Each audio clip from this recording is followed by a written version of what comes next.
ಮಹದಾಯಿ ಯೋಜನೆ ಕಾರ್ಯದಲ್ಲಿ ಕಾಂಗ್ರೆಸ್ ಅಡ್ಡಗೋಡೆ. ಕಾಂಗ್ರೆಸ್ನವರಿಗೆ ಮಹದಾಯಿ ಬಗ್ಗೆ ಮಾತನಾಡುವಂತ ಹಕ್ಕಿಲ್ಲ ಅಂತ ಗದಗದಲ್ಲಿ ಬಿಜೆಪಿ ಸಂಸದ ಬಸವರಾಜ ಬೊಮ್ಮಾಯಿ ಹೇಳಿಕೆಯನ್ನು ಕೊಟ್ಟಿದ್ದಾರೆ.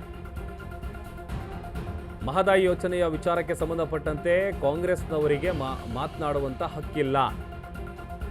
ಇದು ಬಿಜೆಪಿಯ ಸಂಸದ ಬಸವರಾಜ ಬೊಮ್ಮಾಯಿ ಅವರು ಹೇಳಿರುವಂತ ವಿಚಾರ.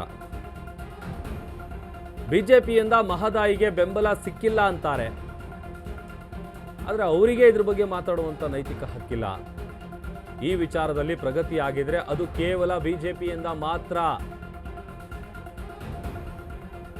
ಕಾಂಗ್ರೆಸ್ನವರೇ ಇದಕ್ಕೆ ಅಡ್ಡಗೋಡೆ.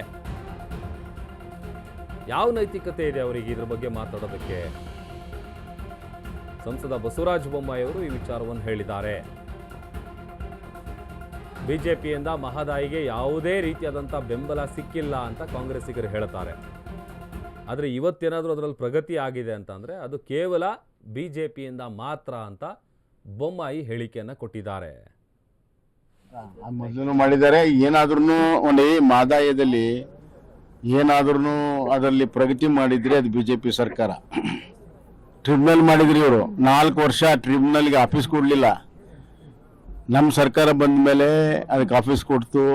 ಟ್ರಿಬ್ಯುನಲ್ ಆದೇಶ ಬಂತು, ಅದನ್ನು ನೋಟಿಫೈ ಮಾಡಲಿಲ್ಲ. NDA ಸರ್ಕಾರ ಅದನ್ನು ನೋಟಿಫೈ ಮಾಡ್ತು ಮೋದಿ ಸರ್ಕಾರ ಬಂದ ಮೇಲೆ. ಆಮೇಲೆ DPR ಮಾಡಿಸಿದ್ವಿ. ಅದನ್ನ ಕೇಂದ್ರದಲ್ಲಿ ಒಪ್ಪಿಗೆ ಪಡೆದಿರೋದು NDA ಸರ್ಕಾರ, ಕಾಂಗ್ರೆಸ್ ಸರ್ಕಾರ ಅಲ್ಲ. ಅದಕ್ಕೆ ಎನ್ವೈರ್ಮೆಂಟಲ್ ಅಪ್ರೂವಲ್ ಕೊಡಿಸಿದ್ವಿ, ಅದು ಬಿಜೆಪಿ ಸರ್ಕಾರನೇ. ಕಾಂಗ್ರೆಸ್ ಸರ್ಕಾರ ಒಂದೇ ಒಂದು ಕೆಲಸ ಮಾಡಿರುವಂತದ್ದು, ಅದು ನಾವು ಏನು ಕಾಮಗಾರಿ ಮಾಡಿ ಇಂಟರ್ಲಿಂಕಿಂಗ್ ಕೆನಲ್ ಮಾಡಿದ್ವಿ ನಮ್ಮ ಕಾಲದಲ್ಲಿ, ಅದಕ್ಕೆ ಅಡ್ಡಗೋಡೆಯನ್ನ ಕಟ್ಟಿದ್ದಾರೆ. ಅಂದ್ರೆ ಮಹದಾಯಿ ನೀರು ಮಲಪ್ರಭಾಗ ಹರಿಬಾರ್ದು ಅಂತೇಳಿ ಅಡ್ಡಗೋಡೆ ಕೊಟ್ಟಿರುವಂತದ್ದು ಕಾಂಗ್ರೆಸ್ ಕಾಲದಲ್ಲಿ. ಇದು ಅವ್ರ ಕೊಡುಗೆ. ಮೊದಲು ಮಾಡಿದ್ದಾರೆ. ಏನಾದ್ರೂ ಒಂದು ಮಹದಾಯದಲ್ಲಿ ಏನಾದ್ರೂ ಅದರಲ್ಲಿ ಪ್ರಗತಿ